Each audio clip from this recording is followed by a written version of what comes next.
5 seconds. Start.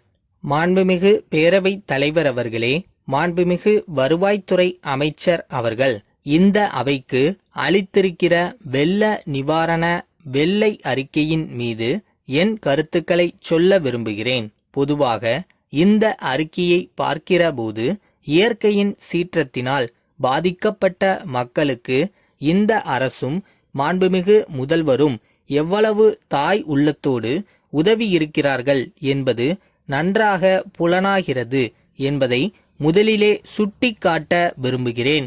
குழந்தைக்கு நோய் என்றால் தாய் எவ்வளவு பதைபதைப்போடு அணைத்து அந்த குழந்தைக்கு ஆறுதல் சொல்வாளோ, அதே போன்று நோயுற்ற குழந்தைக்கு சிகிச்சை அளித்து நோயின் பிடியிலிருந்து அந்த குழந்தையை காப்பாற்றுவாளோ, அதைவிட பன்மடங்கு அதிகமான உள்ள உணர்வோடு மாண்புமிகு முதலமைச்சர் அவர்களும் ஏனைய அமைச்சர் பெருமக்களும் சொல்ல முடியாத இடங்களுக்கெல்லாம் கூட ஓடி ஓடி சென்று அல்லல்படும் மக்களுக்கு ஆறுதல் சொல்லியும் நிவாரணம் அளித்தும் சிறந்த முறையில் பணியாற்றி இருக்கிறார்கள்.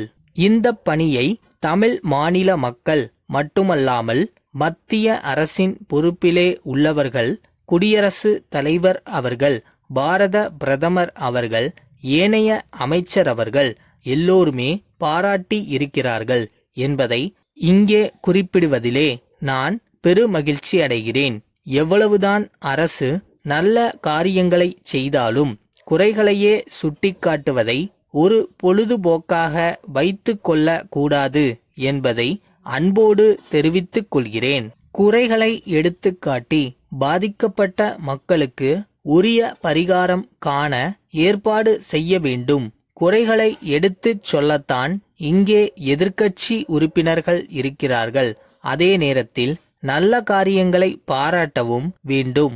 வானிலை துறை அதிகாரிகள் எந்த அளவுக்கு உடனுக்குடன் செய்திகளை கொடுத்தார்களோ அந்த அளவுக்கு அவ்வப்போது அவற்றை தாமதமின்றி கவனித்து எவ்வளவு சுறுசுறுப்பாக போர்க்கால அடிப்படையில் நடவடிக்கை எடுத்தார்கள் என்பது எங்களுக்கெல்லாம் நன்றாக தெரியும். அவ்வாறு நடவடிக்கை எடுத்ததினால்தான் மிகப்பெரிய ஆபத்திலிருந்து நாம் காப்பாற்றப்பட்டோம் என்பதை யாரும் மறுக்க முடியாது. உடனுக்குடன் நடவடிக்கை எடுத்ததினால்தான், அதிகாரிகளும் அயராது பணியாற்றியதினால்தான் சேதம் இந்த அளவோடு நின்றிருக்கிறது. ஆயிரக்கணக்கான உயிர்களும் கோடிக்கணக்கான ரூபாய் மதிப்புள்ள பொது சொத்துக்களும் காப்பாற்றப்பட்டிருக்கின்றன. அதற்காக நம்முடைய வானிலைத்துறை அதிகாரிகளையும் நாம் பாராட்ட கடமைப்பட்டிருக்கிறோம். உயிர் சேதத்தின் அளவு ஒருவேளை சற்று கூடியிருக்கலாம். ஆனால் காணாமல் போனவர்கள் அத்தனை பேர்களும் மாண்டு போனார்கள் என்று எப்படி சொல்ல முடியும்? ஆடு மாடுகள் ஆற்றிலே அடித்துச் செல்லப்பட்டன. பயிர் பச்சைகள் எல்லாம் நீரிலே மூழ்கடிக்கப்பட்டன.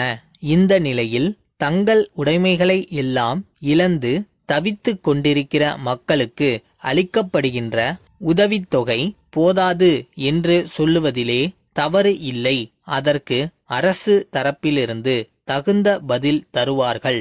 புயல் வெள்ள நிவாரணத்திற்காக நம்முடைய அரசு மத்திய அரசை கோரியிருக்கும் உதவித்தொகையில் கால் பகுதி கூட நமக்கு கிடைக்கவில்லை.